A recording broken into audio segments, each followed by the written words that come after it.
to sing, and I know this song most of the time, and people hear it, and I sing along with it. Some black morning when this life is over, I'll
pick.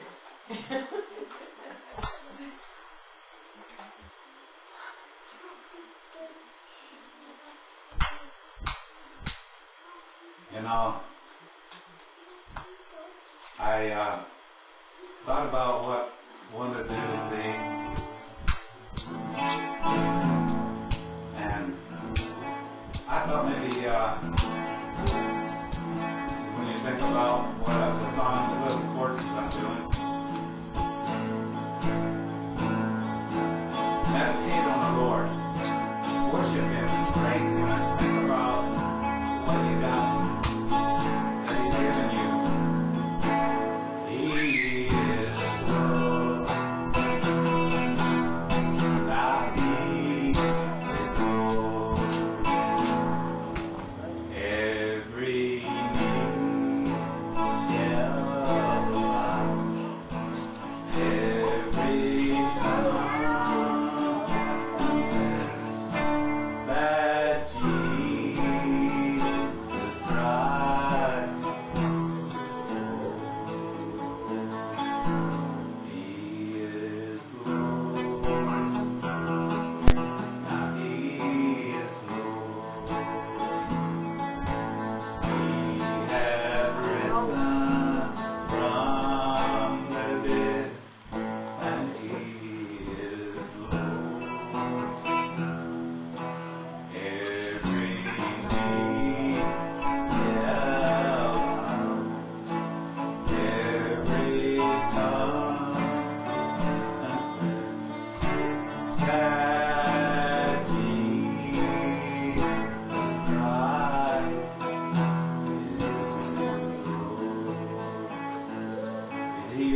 unto thee, O do I lift up my soul unto thee, do I lift up my soul,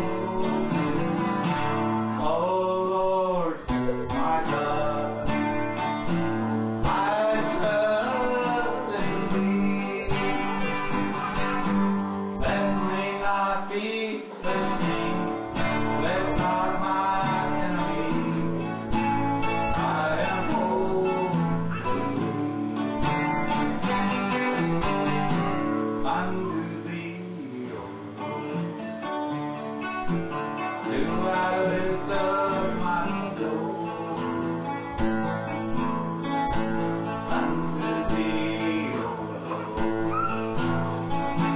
Do I lift up my soul, O Lord, my God, I trust in thee. Let me not be ashamed, let not my enemy, I am overthrown. You know, Jesus is on the way to heaven, and there's that river. There is a river that flows from God on the throne. Yes, come to this river that never shall. Jesus is that river that comes from God on the throne. Oh, come to this river that never shall dry.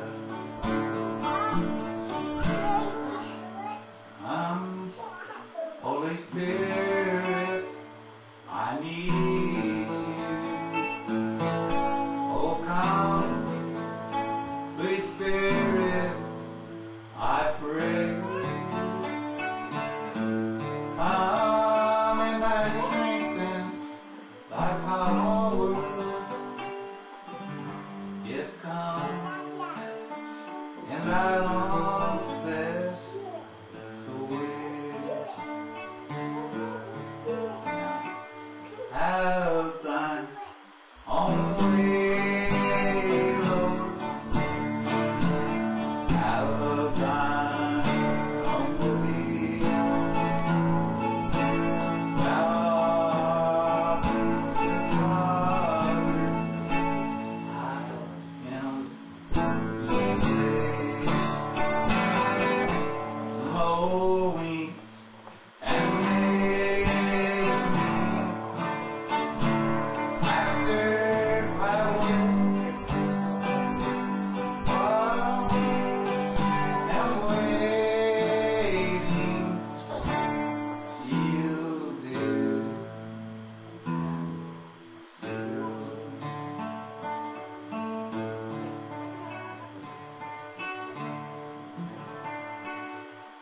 Thank you, Father, for your grace and mercy. Yours is the only way, Father. Thank you for Jesus, for the salvation he's given us. Father, just bless the people that are watching this, Lord, that they get the sense of the Holy Spirit touching them and knowing that he's there,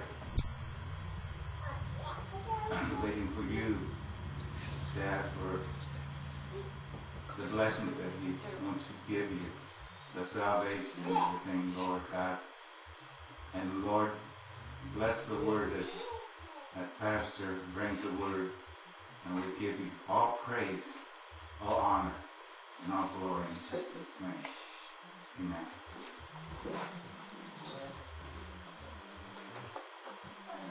Just have an Indian song.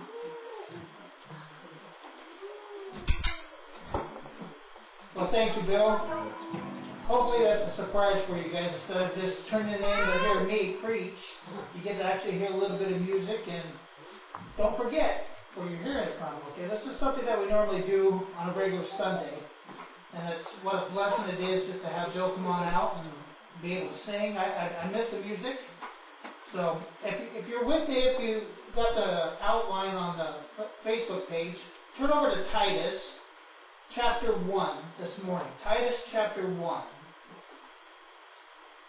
I want to talk a little bit about sounds. There's sounds all around us, everywhere we go. Some are good sounds, some are bad sounds. Like when you're sleeping, you don't want to hear the faucet drip, drip, drip, because that'll drive you nuts, doesn't it? Or you hear that little cricket going off in the middle of the night when you're trying to sleep. Or when a train passes by and is blowing its horn. Those are just noises that you don't want to hear. But sometimes you like to hear the babbling brook, how sweet and calming that can be. Or birds chirping sometimes can be. Sometimes it can be annoying to some people. But there's sounds all around us. There are so many sounds that actually we tune out quite a bit of it. We don't pay attention to a lot of the sounds that are there. It kind of reminded me, they asked the question, if a tree falls in a forest and nobody's around to hear it, does it make a noise? Well, we obviously know it does, even though we're not there to hear it. But we tune things out sometimes, and sometimes we call that selective hearing. And most teenagers have selective hearing. They only hear what they want to hear. And sometimes that works in marriages too. It kind of gets incorporated in there. One person hears what the other one only wants to hear. But it's called selective hearing. But in the book of Revelation, we are admonished to hear what the Spirit saith to the churches. That means there is a spiritual side of listening to sounds.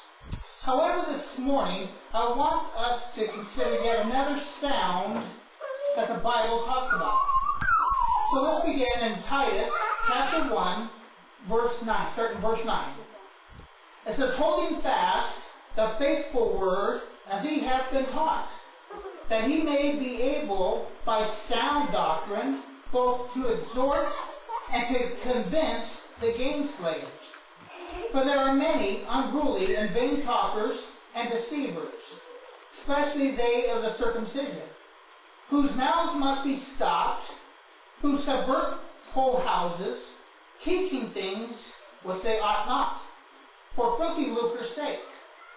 One of themselves, even a prophet of their own, said, the certains are always liars, evil beasts, slow bellies. Verse 13 it says, this witness is true, therefore rebuke them sharply, that they may be sound in the faith. Now jump over to the next chapter, chapter 2, go down to verse 7. It says, in all things showing thyself a pattern of good works, in doctrine showing uncorruptness, gravity, sincerity. Verse 8 it says, sound speech that cannot be condemned, that he that is of the contrary part may be ashamed, having no evil thing to say of you. Let's pray. Lord, as we begin our message this morning, Lord, I just pray that you tune our hearts to you and what you'd have. We had music to worship by this morning, Lord, and we hope that we can just have a closer walk with you just through that. But Lord, as the word goes out, open our hearts and our minds to what you'd have for us today. Lord, we just need to take in your word and understand it and live by it. Lord, I pray that you just use this today to make everybody a little bit more stronger in their faith. Lord, I ask that you just be with the message, give me the words to speak, open our hearts. Again, thank you for all that you've done. In Jesus' name I pray, amen. Well, the first thing that Paul talks about is sounds that we need to give some attention to. And the first one, he says sound doctrine, sound faith, and sound speech. In these cases, the word sound is something that we hear, it's not something that we hear, but it's something that we actually describe as something that is we do in an uncorrupted. First one says sound doctrine. And sound doctrine is important. Look at verse 9 of our text, chapter 1, Titus chapter 1, verse 9. It says, holding fast the faithful word as he hath been taught, that he may be able by sound doctrine both to exhort and to convince the gainslayers. Holding fast is to put into practice what the Bible says to do or not to do. Okay? Because how can we convince the lost people of doing something that we're doing ourselves? It's like cursing or smoking. He said, we can't be doing that, but yet I'm doing it. That's not what the Bible... He said we got to have sound doctrine. And our Christian faith is the same way. If we're not living by biblical principles, how can we tell somebody else to live by them? It's just not there. What do people say today? A lot of people hear doctrine divides. So forget the doctrine part and let's just focus on Christ. Well, folks, that's ridiculous. Yes, we need to focus on Christ, but if we don't focus on the doctrine, the cause of Christ is null and void. He is central to our teaching. Christ taught us everything. He taught us how to act, how to live, how to deal with people that are problematic. Sometimes it's just simple living. Christ taught us this. If we don't go by what Christ teaches us, which is doctrine, then we fail. It is true, doctrine divides. Look in 2 Timothy chapter 4, verse 3. It says, Paul wrote that the time would come when many will not endure sound doctrine, but after their own lust shall they heap themselves teachers having itching ears. Now, folks, what does that mean? There are some preachers like me who says it just like it is. I'll tell you what the Bible says, whether it's popular or not. I'm not here just to fancy everybody to get more people into the church. If you see some of these mega churches, there's speeches like, come on in, everybody's welcomed, everybody's welcome to join here, I'm going to say lovely things. But that's not what the Bible says. Yeah, there are some good things, but there are some things that are harsh to hear. And we have to accept it. We need to see clearly today that people are looking for a social club rather than a church that teaches the gospel. People think just come to church, we're just going to be here and all lovey-dovey having fun. Yeah, we do that here too.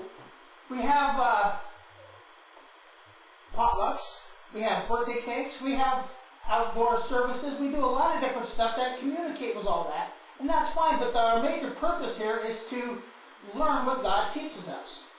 It's not just to get together and say hello and have happy days. We need to understand the scriptures, and we learn through that. And we learn that through the preaching. And the preaching sometimes is hard.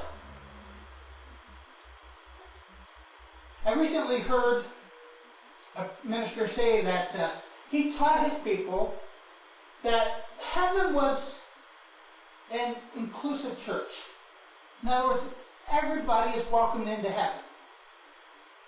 Well, if you read the scriptures, you know that's not true. Heaven is very exclusive. Not just anybody can get in there. John 14:6 says this, Jesus saith unto him, I am the way, the truth, and the life. And no man cometh unto the Father but by me. That's what Jesus says. So not anybody can just go into heaven. And you see if you're good enough to do it? Titus 3:5 says this, not by works of righteousness which we have done, but according to his mercy, he saved us, by the washing and the regeneration and renewing of the Holy Ghost, which he shed on us abundantly through Jesus Christ, our Savior. So we think that we can be good enough to go to heaven? The Bible teaches something totally different. I can't be good enough, and going to church just doesn't do it, does it? That's not what the scripture says. Now I'm going to say, here's something a little bit that's not too popular. Many TV and radio preachers do not want people to question accuracy of their teaching. I've heard so many of them when somebody goes after them and says, well, that's not necessarily true. That's not what the Bible says. People says, well, you're wrong. I don't want to hear it. I don't want to talk about it. I don't want to debate it. I see a lot of that with the politics that goes on in the world too. They don't want to debate it because they know that they're wrong.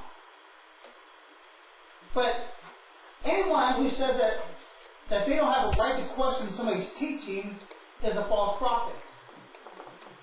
I tell my people, and I tell everyone, if you don't agree with me, come to me and let's discuss it. I tell everybody that. I don't hold no words.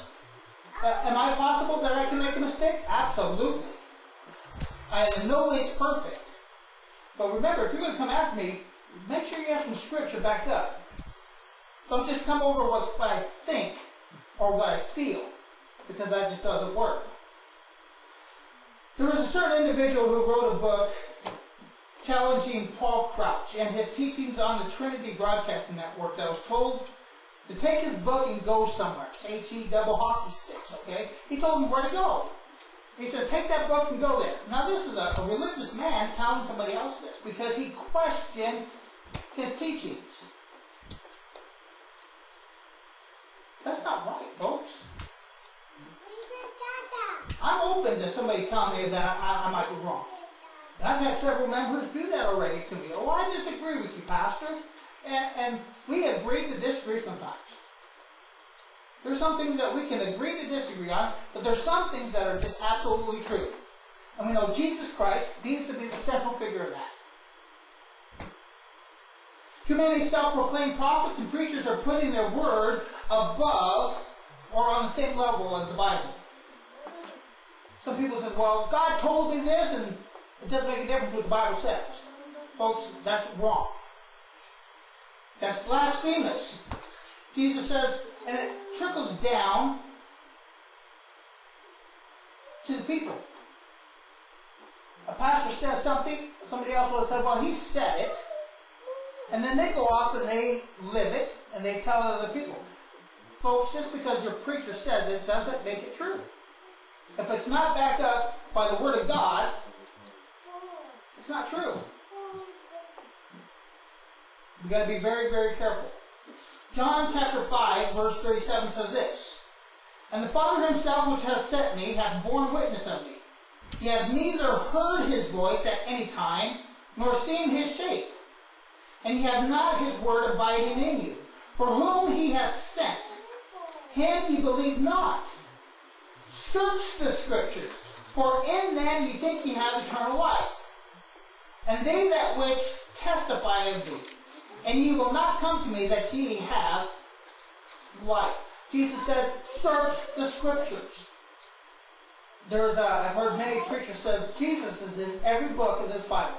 All the way from Genesis to the book of Revelation. Jesus is in every one of them. It shows it and teaches of him. I didn't really believe it because I was like, where? But they showed it. Jesus is there. If you're not searching the Scriptures for the truth, and you're getting your thing from a preacher or a TV evangelist or some book, be very careful. Be very careful. You've got to have sound doctrine. Why do you got to have sound doctrine? Because it makes for sound faith, which is number 2. Sound faith is also important. Look back in our text, Titus chapter 1, verse 13. As it says, this witness is true. Wherefore rebuke them sharply, that they may be sound in the faith. You know, there's some people that I've had to say, you're wrong. I've had to say that. And it was sharply because if they're wrong, I have to tell them that. Because the Bible commands me to. I don't have to be rude about it. I just have to say it. Why? Because if people aren't sound in the faith, they're going to fall for anything. And I have to show them in Scripture where the truth is at. Faith is an expression of what you believe. The Bible says, for faith is the substance of things hoped for, the evidence of things not seen. I don't know, I haven't seen a lot of things, but I have faith in them. I have faith in His Word. Do you? What you believe is determined by what you're taught. How many of us were taught that certain things were okay? I grew up in a home that was filled with alcohol, smoking. My dad was married to 5 different women.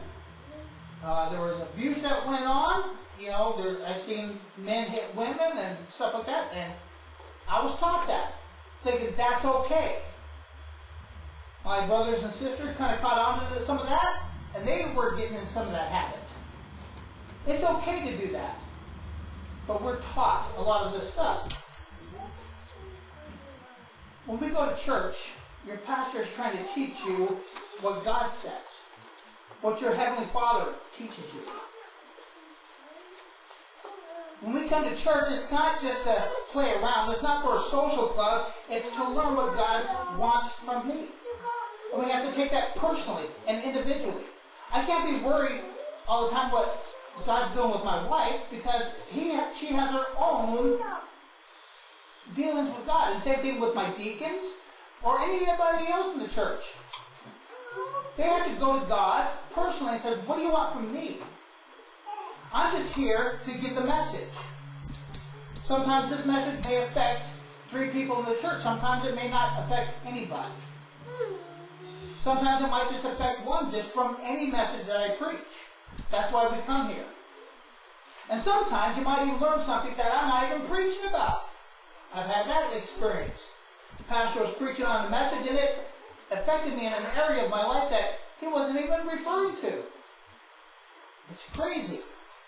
But we're all taught something. But if the doctrine is wrong, then your faith will also be wrong. Our teaching needs to become from Christ. And that way our faith is based on Christ. We need to keep that. If the doctrine teaches salvation and is dependent on man's works, then that man's faith is not in God alone, is it? But that's not what the word Scripture teaches. It teaches on Christ and Christ alone. Not anything I can do, and we've read several verses. Here's another verse. Acts chapter 4, verse 12. That says, neither is there salvation in any other. Listen to what he's saying. For there is no other name under heaven given among men whereby we must be saved. Buddha ain't going to do it. Muhammad is not going to do it. Yoga, any pose you might do, any works, what does it say? It said, for there is neither is there salvation in any other. For there is no other name, and we know who that name is Jesus Christ, under heaven, given among men, whereby we must be saved. Folks, Jesus Christ is the only way, the truth, and the life. The Bible says, no man cometh unto the Father but by me. That's Scripture. Once you get the Scripture down, then it starts building on your faith. And then you learn it. I hear Christians sometimes saying some things that are just not true or accurate. Where are you getting these information? Faith that isn't genuine is called hypocrisy. You're a hypocrite. You notice I did say the word sincere? There are many people who are very sincere in what they believe. They are. They believe it, and they're sincere about it. But they are also sincerely wrong if it goes against the Word of God. I use some of these verses to bring it out to show people why certain religions are just false teachers. And a lot of people get upset about it. A priest cannot remove my sins, can they? It's nowhere in Scripture that says that. Only Christ can. But I have to confess it to him. Joel Osteen teaches there's many paths to God. That's not true. For narrow is the way. Folks, where we get our teaching from needs to come from the Bible, not man. Question me if you don't think it's right. I'm okay with that. But don't be a hypocrite saying one thing and doing another. If you're going to be a member of this church, show it. Prove it. If you're going to be a member of God's family, show that you are and prove that you are. We do that by our actions, our mouths, what we say, what we do, what we post online. I did this last week. I was hard on it. Folks, there's a purpose for it. It's because we are denying Christ. And we're making ourselves look stupid by saying one thing and doing another. The Bible calls it hypocrite. Just as God's Word is the measuring rod for sound doctrine, it is also the measuring rod for what sound faith is. So I also want to say, we also need sharp rebuke. I mentioned that briefly. But I need to say things sometimes a little hard. And the sharp rebuke. Look at verse 13 again. It says, the witness is true, wherefore rebuke them sharply. And sharply doesn't mean harsh. It just means quickly get it resolved and show it to them. Because that doesn't mean I have to be mean to somebody. Who's responsible for promoting sound doctrine and faith? It's the local church. This is where you learn doctrine. This is where you learn it. And if you're learning doctrine, you're going to learn faith. Who's responsible for the great amount of confusion and the teaching that's going on in the world? It's also the local church. We have refused to speak out for being too judgmental. Some people do not like what I preach. Some people have come, got mad, and left and haven't come back. And that's okay. And I'll tell you why. Because the Bible said so. I'm not going to tickle your ear so we can get more tails in the seat. It's just not going to happen. I want people that are going to be here that loves God, who wants to stand up for God, stand on His promises, and obey. And sometimes I have to do that rebuke. If you want to think I'm judgmental on it, you can call me judgmental all you want. The truth is, I'm speaking the truth of God. And we must stand for the truth, no matter what the cost. You know what the cost is? There's lost souls out there. People are dying and going to hell because we're teaching false doctrine. And that leads to false faith. I've had to deal with several people on that, and I keep talking about that. Here's the truth, folks. I hear people, this is what people are saying. God is love. He won't throw anybody in hell. You know what God is love. He doesn't want to throw anybody in hell. But you know what? We chose that. We chose that. Why? Because we rejected Him. He said, I am the way, the truth, and the life. Folks, we rejected Him. I've gotten into an argument with somebody over the internet, like I always do on Facebook. And that's one of my popular thumping grounds, as I'd like to call it. But somebody was saying, well, their pastor isn't so political. Their pastor isn't so harsh. Their pastor isn't so mean. How can a pastor say that?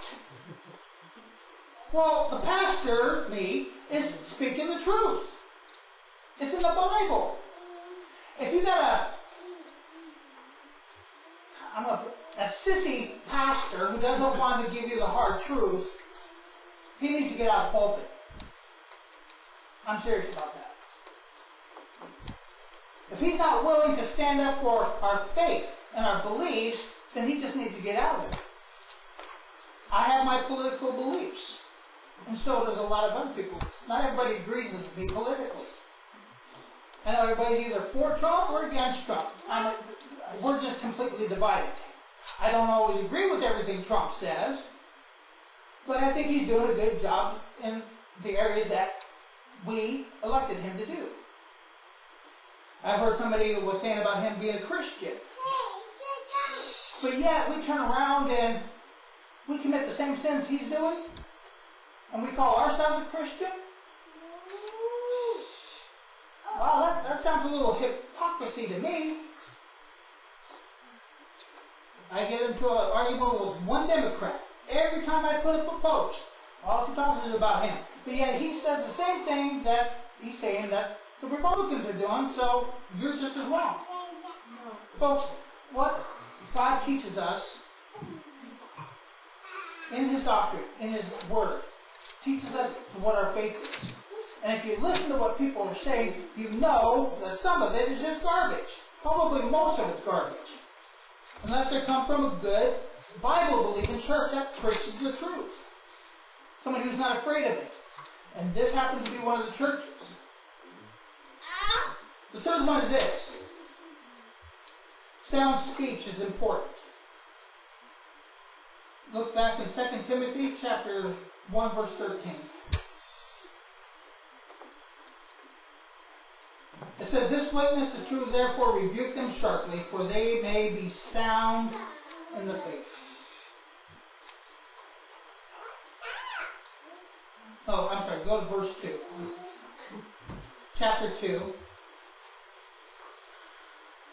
verse 7 and 8, I'm sorry. "And all these show in thyself a pattern of good works and doctrine, showing uncorruptness, gravity, sincerity." Sound speech, listen to what it says, that cannot be condemned. Folks, when we say something, it has to be the truth. Somebody can't be making fun of you for saying something that is not true. Can you back it up what you say? I want to go back to my friend who's a Democrat. Everything I say, he has to say the opposite. And I'm going to show you, I put up on my Facebook post about the armor of God. I put that on my Facebook page. He says, Trump did this and that. He broke into Trump and said, that had nothing to do with Trump. We see where somebody's mind is at.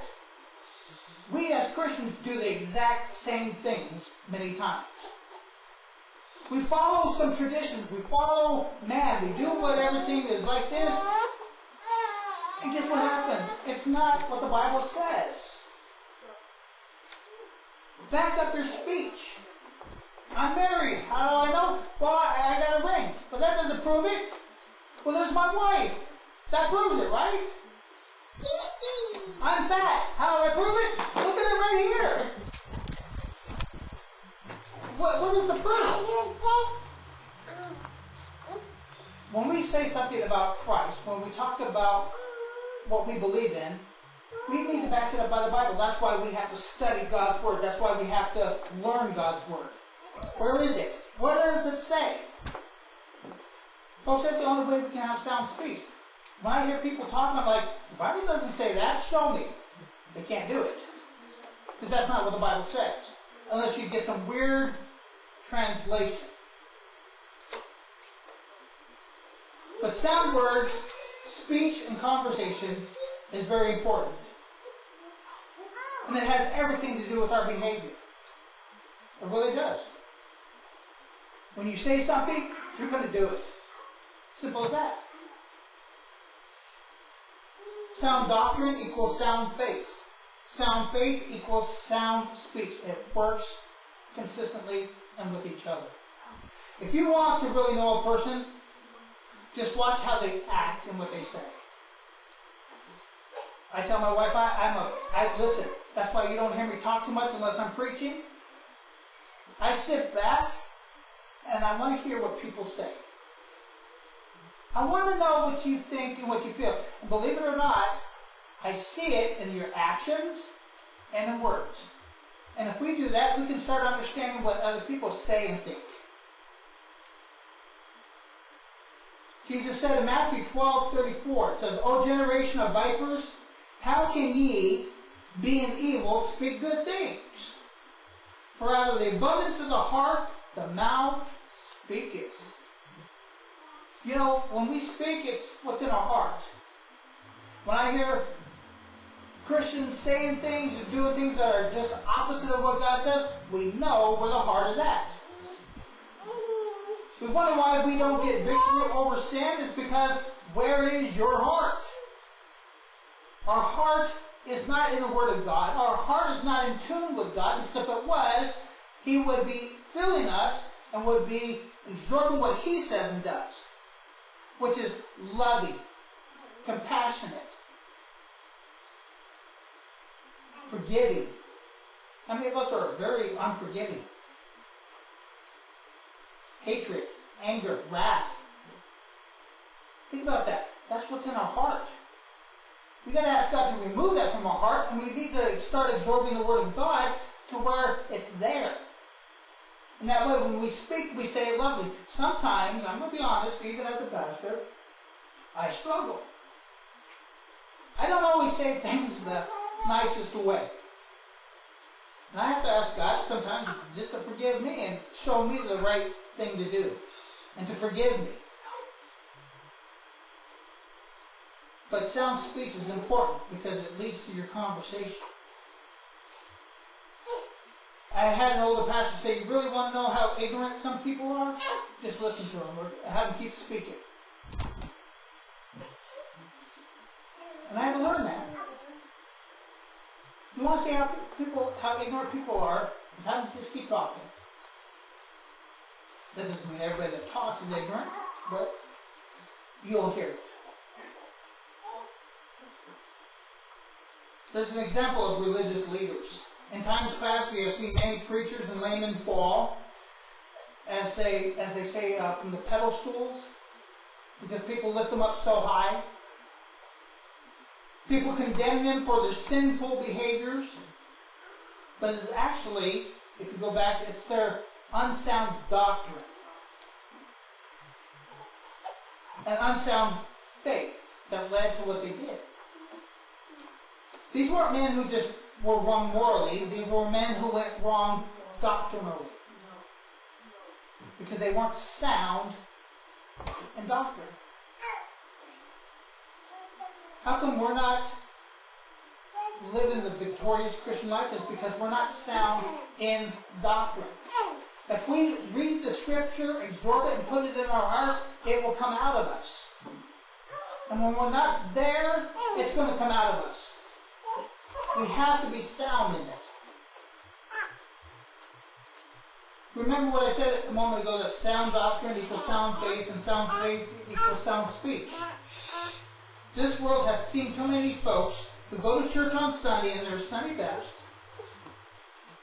and they can walk out the door being somebody opposite of what they just went in the church for. How many of us know people like that? How many of us is it us? I mean, do we go to church screaming and yelling at each other, and then as soon as we get into the parking lot,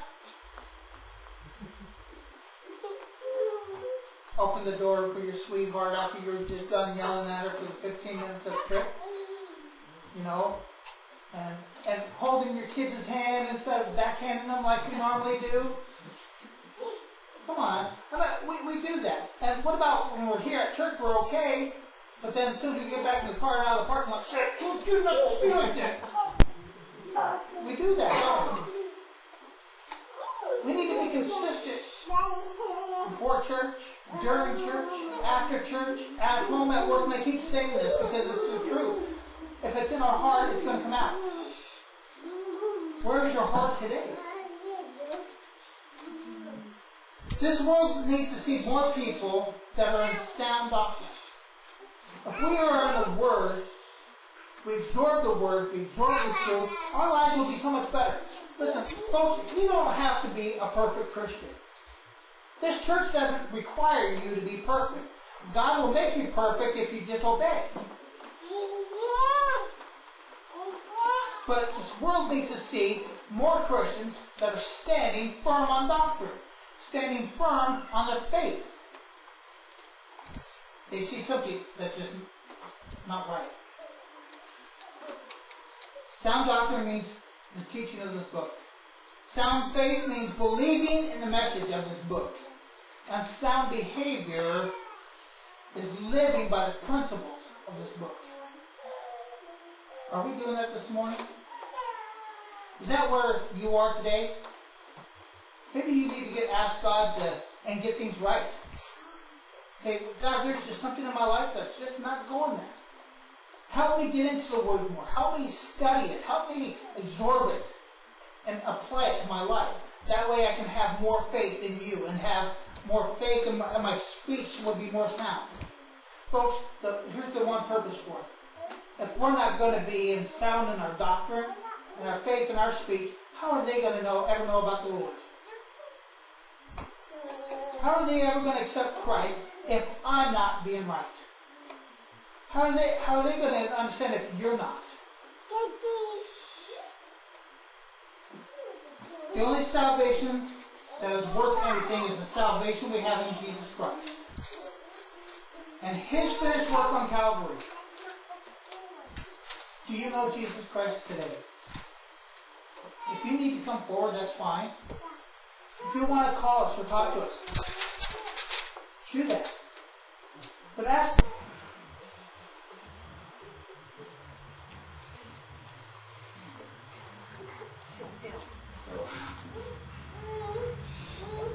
This morning, figured out what the saying, and I know this song most of the time, and people hear it, and I sing along with it. Some black morning, when this life is over, I'll be to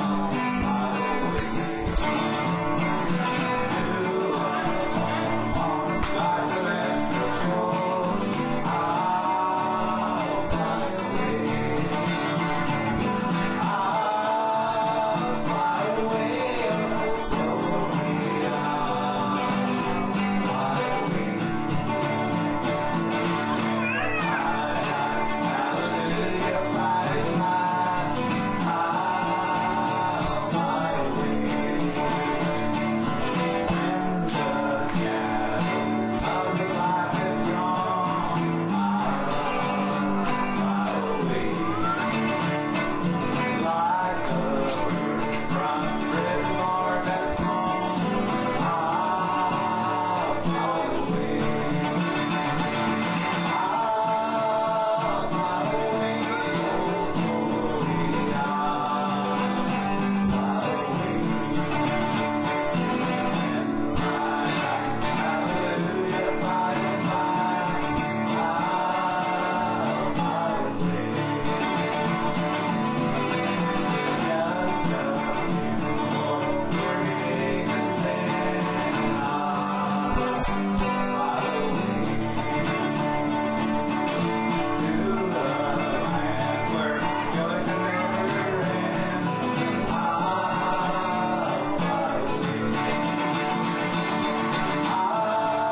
live.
You know, I thought about what one to do today, and I thought maybe when you think about what the song, the little courses I'm doing, meditate on the Lord, worship Him, praise Him, and think about what you got. He is love.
there's that river.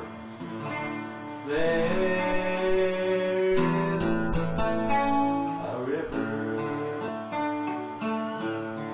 that flows from God on the throne. Yes, come to this river that never shall. Jesus is that river that comes from God on the throne. Oh, come to this river that never shall dry.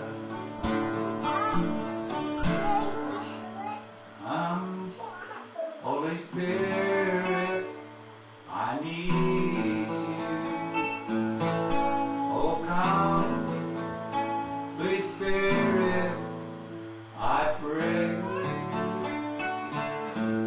Come and I strengthen thy power. Yes, come and thy long special ways. Have thine own way, Lord. Have thine own way. Thou art the Father, I am today. Mold me and make me after thy will. While I'm waiting, yielded still.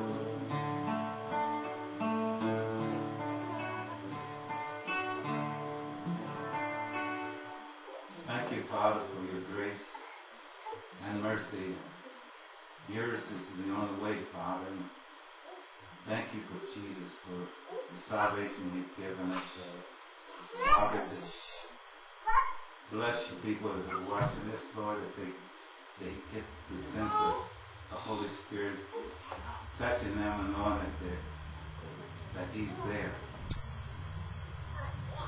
I'm waiting for you to ask for the blessings that he wants to give you, the salvation and everything, Lord God.